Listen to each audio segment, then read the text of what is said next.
네, 안녕하세요. 선한스타 로로쌤입니다. 자, 2021년 12월 13일 월요일 시황방송 시작하도록 하겠습니다.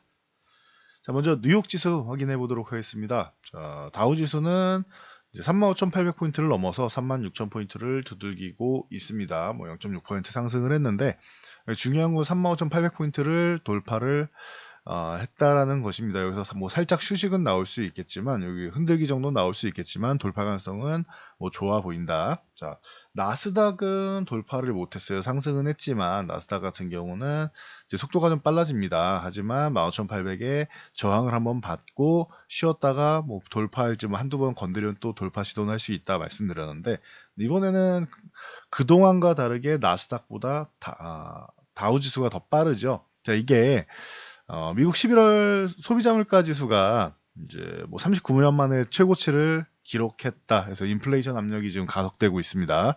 이제 전년월 대비 작년 대비해서 이제 6.8%나 올랐습니다. 어마어마한 상승률이죠. 소비자 물가 지수가 6.8%가 상승을 하면서 이게 뭐 39년 만이니까 거의 뭐 40년이라고 보면 되겠죠. 그래서 어마어마했다라는 거 뭐 참고하시면 될 것 같습니다. 그러다 보니까 이게 인플레이션 압력을 가속화 얘기가 나오고 있고 그러면은 이 인플레이션 압력 가속화가 되면은 뭐가 돼요? 이번 주에 뭘 앞두고 있죠?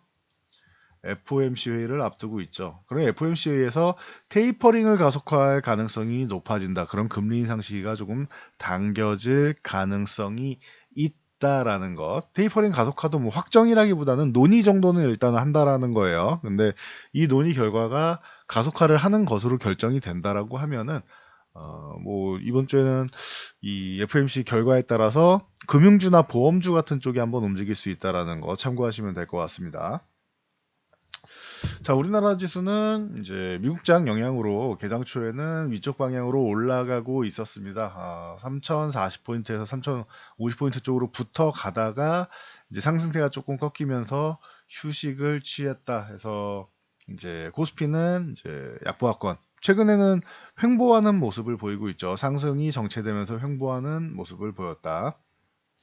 그리고 코스닥 같은 경우는 오늘 조금 휴식을 취했다. 1020포인트 돌파 시도한 후에 그냥 휴식을 조금 취했다라고 생각하시면 됩니다. 그래서 이 코스닥은 1020포인트 넘어가면 강세 구간인데 이 구간에 걸쳐 놓은 것이고 살짝만 쉬어도 이탈이다. 그러니 돌파라기보단 걸쳐 놓은 거고 여기서 양봉 하나가 더 필요하다 말씀드렸는데 일단 이 1020포인트 돌파 시도만 해도 뭐 거의 V자 반등으로 회복된 것이다 말씀을 드렸습니다. 그리고 코스피 같은 경우는 코스닥처럼 이제 강세 구간 넘어가는 게 아니라 이 약세 구간을 조금이라도 이제 떨쳐내기 위해서 3050포인트를 넘어갈 필요 있다 말씀을 드렸는데 아직까지는 뭐 돌파는 조금 어려운 것 같습니다. 그래도 방향 자체는 위쪽 방향으로 잡아놨기 때문에 가능성은 열어두고 있다라는 것. 그래서 이 수급 동향을 본다라고 하면은 오늘 뭐 주식은 매수를 안 했고 뭐 크게 매도했다기보다는 주식을 뭐 매도 안 하는 매수하지 않은 정도 수준이죠.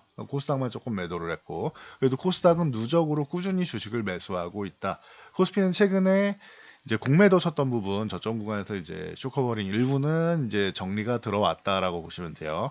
그리고 장중 동향이 이게 선물 옵션 동향이 재밌는데 선물 같은 경우는 개장 초에 코스피가 이렇게 강세를 보일 때 3050쪽으로 붙어갈 때 선물을 5,000계약 이상 매수를 했었습니다. 근데 선물을 이 구간부터 해서 선물을 찍어 누르기 시작하면서 한 10시 20분 좀 안 돼. 10시 조금 넘어가면서죠. 그 전후에서는 그 정도 구간부터는 선물을 5,000계약 매수했던 거를 은근슬쩍 다 청산을 합니다. 마지막에 보면 1,000계약도 안 남았죠. 이건 매수한 것도 아닙니다. 700계약 매수는 매수지만 뭐 그렇게 큰 의미를 갖지 않는 정도 숫자다 생각하시면 돼요. 네, 그래서 이제 선물 매수했던 것을 오늘 당일 매수했던 것을 줄였고 그리고 이 콜풋 같은 경우에는 콜옵션 같은 경우는 보시면은 장중에는 계속 매도 우였어요. 이게 40억 이상 계속 매도 우였는데 마감 동향에서는 이제 콜옵션 매도를 줄였다. 즉 위에를 막아놓던 올라가면 손실 보는 포지션을 구축하다가 이걸 풀어뒀다라고 생각하시면 돼요. 아직 좀 남기는 했는데 그래도 위쪽을 막아놨던 부분을 조금 풀어뒀다라고 생각하시면 됩니다. 그래서 올라갈 때 위에 뭐 벽돌 한 장으로 막고 있었다라고 하면은 지금은 이제 뭐 조금 좀 약한 뭐 종이 정도로 맞고 있다라고 생각하시면 될 것 같아요. 마감 동향 이 정도로 줄여놨다 보시면 되고, 이 풋옵션 하락 포지션 같은 경우도 마찬가지입니다. 장중에는 한 20억 정도도 안 되게 이제 매도가 나오면서 이제 아래를 막아놓는 것보다는 위에를 더 막아놓으면서 아예 가두리장 이제 가둬놓는, 지수가 크게 밀리지도 크게 상승하지도 못하는 이런 흐름을 만들었었는데, 이제 지수를 마지막에 오후장까지 쭉 밀어내리면서 하락 포지션을 더 많이 정산했어요. 그러면은 위도 못 올라가게 하고 아래도 못 올라가게 했었는데, 위에 못 올라가게 하는 거는 마감 동향에서 조금 풀어줬고, 아래로 못 올라가게 하는 거는 마감에 더욱더 단단하게, 즉 하락은 제한될 가능성이 높고 상승도 제한되지만 그래도 조금은 숨통은 트이게 해줬다 정도로 보시면 돼요. 그러면은 수급 동향은 어떻게 되느냐, 뭐 선물 매수도 있고 하기 때문에 중립 이상 정도는 되는데, 그렇다고 뭐 크게 뭐 상승할 포지션까지는 아니다. 아직까지는 좀 눈치 보기로 조금 가둬놓은 중립 이상 정도다 생각하시면 돼요. 그래서 지수는 현재 오늘 같은 경우 수급은 이제 위아래를 상하방을 다 막아놓고 가둬놓고, 그래도 아랫방향보다는 위쪽 방향을 열어놓는데 엄청난 강세보다는 조금 돌파 시도 정도는 한번 용인해 줄게. 안착되는 건 모르겠어. 한번 올라와서 돌파 시도 정도는 해봐. 정도로 생각하시면 됩니다. 자, 그래서 오늘은 뭐 중립 이상 정도는 된다 보시면 되고, 삼성전자 같은 경우 이제 최근에 그 뉴 삼성 발표하면서 계속 뭐 주목을 받고 있는데, 77,500원 구간은 저항이다 말씀드렸는데, 저항 돌파 실패하면은 원래 한 차례 이렇게 급락이 쑥 나오면서 뭐 75,000원 흔들기라던가 이 정도가 나와야 되는데 안 밀리고 있습니다. 안 밀리고 있는 것만 해도 지금 삼성전자는 기특한 모습이죠. 그래서 최근에 좀 이 연말로 다가오면서 그동안 워낙 뭐 약세 구간에 있던 부분은 일부라도 뭐 해소하려는 모습을 보이고 있다 생각하시면 됩니다. 자, 뭐 오늘 같은 경우에는 이제 상승 구간으로 77,500원 구간 다시 한번 뭐 돌파 시도하다가 윗꼬리닥을 좀 밀렸는데, 10월 이제 첫째 주 열흘 정도라고 보시면 되죠. 10월 초순에 12월 1일부터 10일까지 반도체 수출은 호조를 보이고 있다. 그리고 제조 장비 판매도 사상 최대치다라고 발표가 나왔습니다. 그러면서 이제 삼성전자를 비롯해 상승을 보인 것들이 조금은 줄긴 했지만, SK하이닉스가 뭐 여전히 지금 구간에서는 좀 더 강하다. 삼성전자는 저항을 앞두고 있지만 하이닉스는 저항을 돌파해서 위쪽 방향으로 넘어가고 있다. 물론 중간 저항인 뭐 12만 2,500원 구간, 요 구간 같은 경우도 있는데 중간 저항은 뭐 약하죠. 삼성전자처럼 아예 저항을 만든 거랑 다르죠. 그래서 하이닉스는 13만 원 구간까지는 뭐 시간의 차이일 뿐이지 우상향 쪽으로 일단 올라간다. 13만 원을 돌파하느냐 여부에 따라서 생각하시면 된다. 15,000원 단위로 본다라고 말씀드렸어요. 그리고 뭐 DB하이텍이라던가 뭐 이런 반도체 관련주, 파운드리의 뭐 대표적인 종목이죠. 그래, DB하이텍 같은 경우가 67,000원부터 해서 다시 한번 74,000원 쪽으로 붙어가고 있고, LX 세미콘이 이제 최근에 이제 고점을 돌파하면서 고공행진을 펼치고 있는데, 오늘 또한 뭐 양호한 모습. 한미 반도체도 올해 뭐 굉장히 뭐 좋은 모습을 보였었죠. 그래서 뭐 최근에는 뭐 어려움을 겪었지만 다시 한번 37,000원 구간 도전하는 모습, 뭐 DNF나 이런 종목들 뭐 움직이는 모습이 조금 나왔다라는 거. 자, 그리고 조금 전에 뉴 삼성 말씀드렸는데, 삼성에서 로봇 사업팀을 신설한다 해서 로봇에 심취하기 시작했습니다. 뭐 기존에도 LG와 이제 LG가 조금 더 로봇에는 이제 관심이 높은 거 아니냐라는 얘기는 있었지만, 삼성에서도 지능형 로봇, 뭐 삼성봇 케어라던가 아니면은 이제 올해 같은 경우에도 삼성봇 핸디 같은 경우 이제 공개를 했었죠. 이런 것처럼 삼성에서도 이제 LG 클로이에 대항하면서 여러 가지를 이제 시도를 하고 있는데, 로봇 사업부를 신설한다라고 하니, 지난주에 저희가 이렇게 말씀드렸죠. 여러분 CES까지 보고 12월 말에서 1월까지 해서 보면은 여러 가지 이제 뭐 행사도 많고, CES 세계 가정 박람회라던가 이런 행사도 많고, 이제 여러분들이 이제 집중하셔야 되는 섹터, 순환매를 노려야 되는 섹터 중에 로봇 섹터가 있다. 그래서 로보를 제가 말씀을 드렸었는데 기억나실 거예요. 말씀드리고 나서 뭐 바로 뭐 이번 주에 올라오는 모습입니다. 3,700원만 유지해주면 되는데 위에 뭐 고점 유지는 못해줬지만 장중에는 뭐 20% 가까이 올랐죠. 고점 유지는 못해줬지만 3,700원 저항은 한 번에 다시 한번 넘어가면서 이 구간만 유지해주면 다음 구간 뭐 4,700원, 4,500원, 4,700원 사이 구간을 또 조던해볼 수 있는 모습을 만들었습니다. 자, 그러면서 유진 로봇 같은 경우가 이제 오늘 오랜만에 또 이제 강한 모습을 보이면서 뭐 전통적인 로봇주죠. 상한가에 진입을 했고 32KHK 같은 경우도 뭐 과거에 삼성이랑 이제 커뮤니케이션이 있던 기업이라 이제 오늘 장중에 또 이 종목도 한 12% 정도 상승을 보였었고 나무가 같은 경우는 삼성의 이제 카메라 모듈을 이제 납품하고 있죠. 그래서 다시 한번 이제 그 11,500원 구간 이 저항을 돌파 시도하고 있습니다. 그래서 이 구간이 돌파된다라고 하면 다시 한번 좋아질 수 있고 나무가가 좋아진다라고 하면은 나무가의 모회사인 드림텍 같은 경우도 이제 함께 또 볼만합니다. 드림텍도 최근에 저점 구간에서는 올라오고 있는데 이 상승 강도가 엄청나게 강하진 않지만 그래도 좀 지켜볼 만한 정도는 돼요. 그래서 뭐 이게 그렇게 무거운 종목은 아닌데 움직임이 조금 이제 둔해가지고 조금 그동안은 조금 실망스러운 감이 있었는데 기업 내용은 좋습니다. 움직임이 둔한 거지. 그런 측면에서 이제 탄력 있는 나무가가 먼저 올라오고 이제 모회사인 드림텍 같은 경우도 이제 나무가가 저렇게 올라오면은 은근슬쩍 올라올 수 있습니다. 실적은 굉장히 좋습니다. 드림텍이나 이런 쪽도. 그래서 참고 정도 하시면 될 것 같습니다. 이 흐름을. 자, 그리고 삼성봇 기대감으로 스마트 팩토리나 이런 부분도 좀 스마트 시티 얘기도 계속 나오고 있죠. 그래서 뭐 RS 오토메이션이라던가 이런 쪽이 또 한번 움직이고 있다. 근데 뭐 저항을 돌파를 못했기 때문에 12,000원 구간 정도는 넘어가 줬어야 되는데 이 구간을 못 넘어왔으니까 12,000원 돌파한지를 좀 유심히 보셔야 될 것 같아요. 그래서 RS 오토메이션이 조금 움직임이 나왔고 SM코어 같은 경우는 뭐 크게 뭐 이렇게 뭐 반영이 되지 않았습니다. 이게 그룹사가 달라서 그렇죠. 여기는 SK 지분을 갖고 있기 때문에 SM코어 같은 경우는 이제 SK 관련돼 있기 때문에 이제 강세는 모이지 못했는데 모양 자체는 SM코어도 좋아요. 위쪽 방향으로 언제든지 한번 튀어 올라갈 수 있을 정도의 모양은 만들어 놨다라는 거. 그래서 최근에 말씀드렸던 이제 로봇부터 시작해서 이제 4차 산업혁명 관련주도 이렇게 한 번씩 뭐 순환매 나올 수 있다. 그럼 인공지능이나 뭐 스마트 시티에 해당되는 뭐 전 부분 이 사물 인터넷 등등 한 번 정도는 이제 순환매 정도는 나올 수 있다라는 거 뭐 참고하시면 되겠죠. 자, 그리고 이제 애플카 파트너 기대감으로 이제 LG그룹이 좀 움직였는데 여기에 LG그룹 쪽에 로봇 관련주들이 더 열심히 움직였습니다. 제가 아까도 삼성의 대항으로 LG 클로이를 말씀드렸었는데 LG전자가 기존부터 로봇 쪽으로는 투자를 엄청나게 열심히 하고 심혈을 기울이고 있었습니다. 그렇기 때문에 LG전자가 또 여기서 한번 삼성 덕분에 또 이슈를 좀 받아요. 그러면서 최근에는 경쟁 관계이긴 하지만 서로 그렇게 QLED다, 뭐 OLED다라고 하면서 서로 물어뜯고 그랬었는데 삼성에서 이제 LG 디스플레이에 이제 OLED 패널을 가져다 쓴다라고 하면서 관계가 조금 급변할 가능성도 있지 않느냐라는 얘기는 나오죠. 근데 뭐 그룹사 간에 뭐 그렇게 급전되기보다는 뭐 필요에 의해서 서로 이제 좀 가져다 쓰고 납품하고 하는 정도로 생각하시면 될 것 같습니다. 그래서 LG전자 같은 경우가 이제 반등이 좀 나오는데 아직 뭐 14만 원도 회복을 못했으니까 아직까지는 좀 약하다. 그래도 오늘 수급이 들어온 건 양호합니다.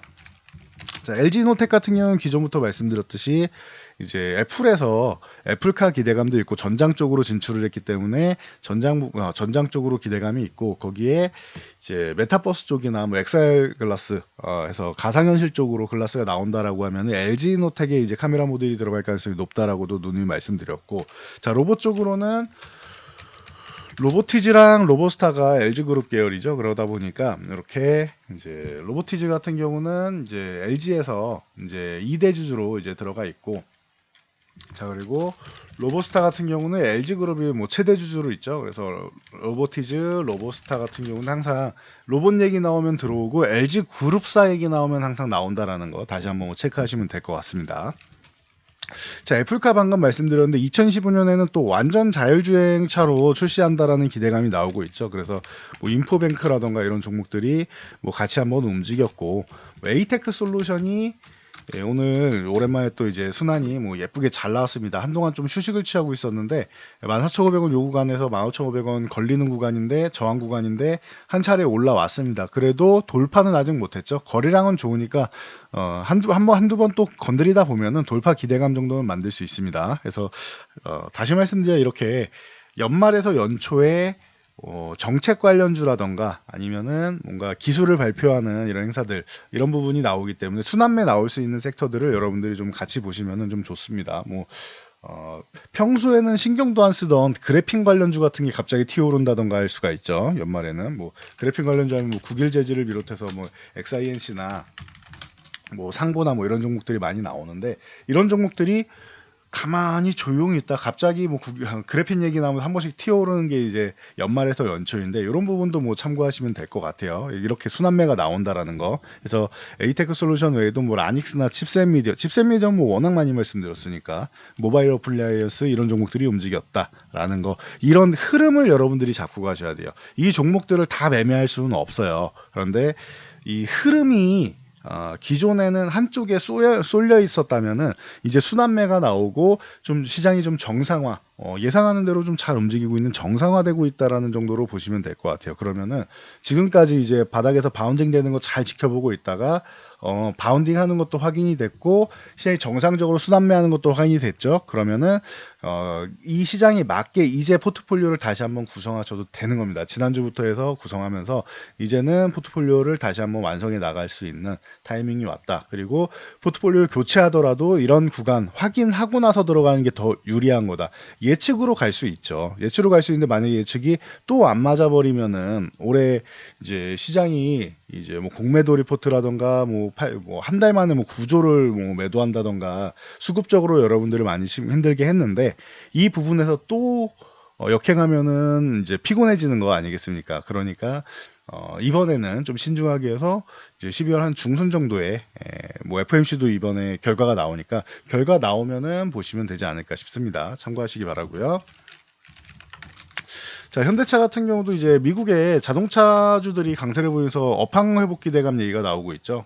계속 이제 자동차 같은 경우는 이 차량용 반도체 공급 부족 사태 때문에 좀 문제가 많이 됐었는데 이 부분에 대해서 이제 우리나라 이제 뭐 부품주들 뭐 현대위아나 성우하이텍 이런 종목들이 좀 움직였고 현대차는 또 중요한 포인트인데 21만 원 계속 말씀드린 이 구간을 회복을 못하죠. 돌파 시도하다 밀려 돌파 시도 밀려 돌파 시도하다 또 밀렸어요. 그리고 나서 다시 한번 시도를 하고 있는데 오늘도 돌파 시도는 잘 나왔습니다. 21만 원을 넘어가 줘야 돼요. 그래야 23만 원 정도 노릴 수 있다라는 거. 이 부분 누누이 강조해 드리는데 힘이 조금 그동안 좀 약했던 것 같아요. 21만 원 이번에도 넘어가서 제대로 안착한다라고 하면은 그 다음에 현대차는 다시 한번 뭐 23만 원 쪽으로 붙어갈 가능성이 이제 생기겠죠. 시장이 정상화되면은 현대차도 뭐 계속 이 20만 원 뭐 전후에서만 이렇게 움직일 이유는 없다라고 봅니다. 그래서 이제 뭐 내년을 생각한다라고 하면 조금 회복되는 모습. 뭐 기아 같은 경우는 이미 뭐 양호하고요.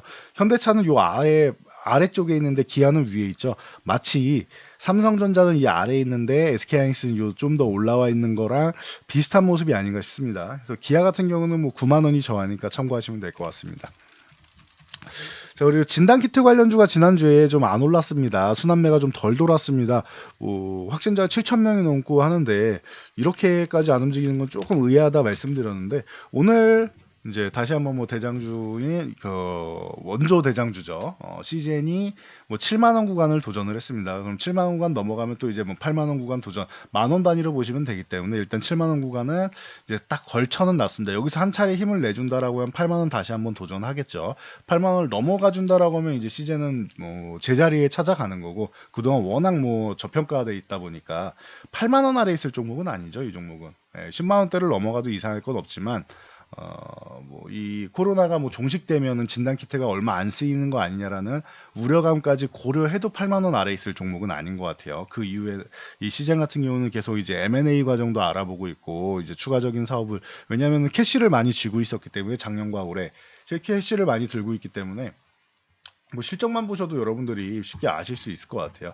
그동안도 괜찮은 기업이었지만 꾸준히 발전하는 기업지만 100억에서 뭐 200억 영업이익으로 이 정도 챙겨오던 회사가 작년에 1년 만에 6,700억을 뭐 거두고 올해도 거의 한 6천억 가까이를 거둘 수 이런 정도가 된다라고 하면 2년 만에 1조 원을 넘게 벌었잖아요. 1조 2천억을 넘게 벌었잖아요. 그러면은 이 돈을 가지고 이제 M&A 그리고 신사업 이런 부분을 진출할 수 있다라는 거. 그런 거 생각하면 아무리 저평가해도 8만 원 이하에 있으면은 이거는 좀 뭐 과한 거다. 그리고 이게 뭐 12만 원 이상 있어도 전혀 이상할 게 없는 그런 종목이다라고 뭐 보면 될 것 같습니다. 그래서 지금은 좀 겸손하게 코로나가 언제 이제 종식될지 모르고 진단키트 가격도 예를 들어 초기에 1,000원 했으면 지금은 뭐 500원이다. 경쟁이 심화되니까.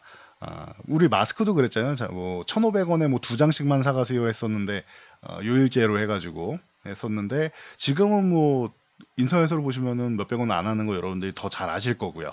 그래서 뭐 시젠 같은 경우도 그렇다라는 거 지금 7만 원 돌파시도 나오고 있고 한데 이번에 좀 8만 원을 넘어가서 제자리 찾아가면 기존에 보유하신 분들이 좋으실 텐데 일단은 8만 원 넘어가는지 잘 보시고 7만 원은 이탈하면 안 됩니다 이제. 그래서 이렇게 시젠이라던가 아니면은 바이오니아 이 다 뭐 가장 전통적인 종목들이 오늘은 좀 움직인 것 같습니다. 전통적인 이런 진단키트 관련주들 바이오니아, 뭐 랩지노믹스 제가 작년에도 항상 뭐 1, 2, 3위로 말씀드렸던 휴마시스는 뭐 나중에 말씀드린 거고 작년 같은 경우에는 초기에는 이 세 종목이 가장 뭐 탄탄하다라고 말씀드렸고 그 뒤에 뭐 이제 얘기 나오는 거는 수젠텍이나 뭐 이디시나 이런 종목들 말씀을 드렸었는데 뭐 참고하시면 될 것 같습니다. 전통적인 종목들이 올라오고 있고 랩지노믹스 같은 경우도 34,000원을 넘어간다라고 하면은 다시 한번 뭐 4만 원을 돌려볼 수 있다라는 거 참고하시면 될 것 같아요. 자 그리고 게이밍에서 NFT를 규제할 가능성에 대해서 좀 우려감이 좀 나오고 있습니다. 이게 뭐 게임이냐 아니냐 뭐 이런 부분 때문에 이제 계속 얘기가 나오고 있는데 아직까지 뭐 법적으로 어떻게 대입을 해야 되느냐에 대해서는 뭐 아직까지 뭐 확실하지는 않은 것 같아요. 지금 회의 중인 것 같아요. 그러다 보니까 위메이드나 뭐 이런 최근에 많이 올라왔던 이런 종목들 있죠. 위메이드라든지 아니면은 위메이드는 뭐 16만 원 요구값만 유지해주면 괜찮은데 여기는 이탈하지 않는 게 좋고 그래서 20만 원 위쪽 넘어가면은 천천히 뭐 좀 줄이는 게 어떻겠냐라고 말씀을 드렸는데 만약에 다시 산다라고 하면은 뭐 이런 구간 16만 원을 유지해 준다라는 조건으로 다시 사는 게 맞겠죠. 여기를 이탈하면 그래도 좋지는 않습니다. 그래서 위메이드라던가 대표적인 뭐 게임빌이라던가 아니면은 드래곤플라이 뭐 이런 종목들 YJN 게임즈, M게임 이런 종목들이 전체적으로 쉬고 있다. 근데 쉬고는 있는데 아예 끝나지는 않았어요. 드래곤플라이도 보시면 오늘 뭐 8%나 내려왔지만 3,800원 구간 정도는 유지를 해주고 있죠. 그래서 마지노선은 이제 3,800원 혹은 3,400원 정도로 설정해 놓고 트레이딩 하시는 분들이 계실 거예요. 그래서 나는 이거를 짧게 보겠다라고 하면 3,800원으로 짧은 손절 놓고 지금 구간에서 들어가시는 분이 계실 거고 아니야 난 좀 더 밀릴 것 같아 3,400원으로 놓고 볼래 하시는 분들은 이제 한 3,500원 전후 될 때 보시면 되겠죠. 안 내려오면 안 산다라는 개념으로. 그래서 아직까지 추세 상승 후에 휴식 구간이지 이거 끝난 것까지는 아니에요. 결정이 날 때까지는 아직은 이제 휴식 구간을 취하는 거지 끝난 건 아니다 정도로 생각하시면 될 것 같습니다. 자 반면에 다이나믹 디자인 같은 종목은 이제 뭐 델리오와 MOU를 체결하면서 이제 메타버스와 NFT에 기대감을 갖고 오늘 뭐 급등이 나왔는데 뭐 동전주인데다가 순환매라고 보기에는 뭐 이게 뭐 협력을 해서 무언가 가상세계를 혹은 이제 가상 자산을 만들거나 한다기보다는 MOU 체결이기 때문에 이거는 그냥 뭐 긍정적인 관계를 유지하는 정도라고 생각하면 되기 때문에 좀 과하게 좀 올라온 게 아닌가. 이 해당 이 게임주나 이런 쪽이 오늘 메타버스 관련주 쪽이나 좀 쉬고 있는 타이밍에 틈새 시장으로 돈이 갈 데가 없으니까 이쪽으로 잠깐 쏠렸다 이슈에 의해서 쏠렸다라고 생각하시면 될 것 같습니다. 종목도 뭐 작고 하니까요. 참고하시고 이제 뭐 투자에는 좀 유의하시고요. 자, HAM 같은 경우 좀 움직임이 나오고 있습니다. 지난주부터 이제 해운주도 순환매가 돈다 말씀드렸는데 상하이 컨테이너 운임 지수가 사상 최고가를 뭐 갱신했다라고 하면서 순환매가 시작되고 있다. 그리고 움직임 자체도 이제 그동안 좀 횡보하고 있다가 위쪽 방향으로 올라오려고 노력하고 있습니다. 거래량이 좀 부족한 게 아쉬워요. 거래량이 오늘 지금보다는 한 2배 정도만 붙었어도 HMM 이제 당분간 좀 반등 구간으로 보셔도 된다. 뭐 한두 달 정도에서 37,000원까지만 보셔도 나쁘지 않다 이렇게 말씀을 드렸을 텐데 거래량이 조금 부실한 게 아쉬워요. 그러면 어떻게 해야 되느냐? 내일이나 모레 내일 뭐 하루 쉬었다가 뭐 모레나 아니면 내일 바로 해주면 제일 좋고 위쪽으로 올라와서 여기서 한 자리 양봉이 더 나오면서 이 거래량을 조금 더 늘려주면서 양봉이 하나 더 나온다라고 하면 오케이. 그러면은 HA용 당분간은 매매 관점에서 보셔도 된다라는 거. 대한해운도 마찬가지입니다. 이 상하이 컨테이너 지수, 이 컨테이너 지수 같은 경우는 대한해운 그리고 BDI 지수 같은 경우는 페노션이라고 말씀드렸어요. 그래서 대한해운 같은 경우도 오늘 이제 소폭 강세는 나왔는데 이 2,700원 회복이 중요하다라는 거 참고하시고요.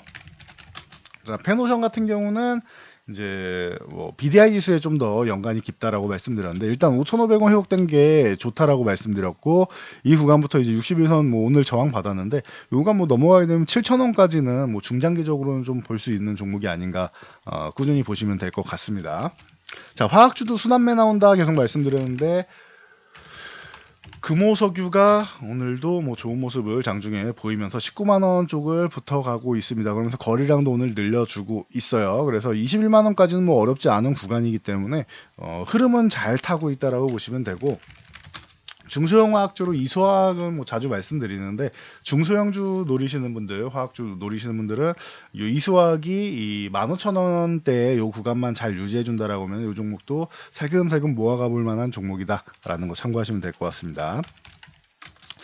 자, 마지막으로 NHN벅스나 다날 같은 경우가 오늘 상승 후에 윗꼬리를 쭉 달았죠. 그래서 제가 이제 이 정도면은 이제 지난주 상한가 들어갔을 때 많이 올라왔기 때문에 상승 구간에서 조금 비중 조절이 필요하지 않을까 싶다. 최근에 좀 너무 빠르게 가파르게 올라왔다 말씀드렸는데 상승이 정체됐습니다. 다날 같은 경우도 마찬가지죠. 다날도 윗꼬리 달고 좀 밀렸는데 17,000원을 유지해 준다라고 하면 상관없는데 요거 살짝 이탈해서 15,000원 뭐 중반대까지 내려온다거나 할 수도 있습니다. 그래서 참고하시고 휴식이 필요한 타이밍에 이제 우리 방송인 중에서 뭐 가장 국민들의 사랑을 받는다는 유재석 씨가 코로나 확진이 됐다는 소식이 나왔습니다. 그래서 이 싸이월드와 연관 있는 도토리 페스티벌, 과거에 뭐 이제 추억의 음악을 가지고 이제 행사를 하기로 했었는데 이 도토리 페스티벌 취소되고 여러 일정들이 이제 취소됐다라고 합니다. 그래서 이 부분 여러분들이 좀 참고하시면 될 것 같습니다. 싸이월드 관련주들도 좀 휴식을 취한다.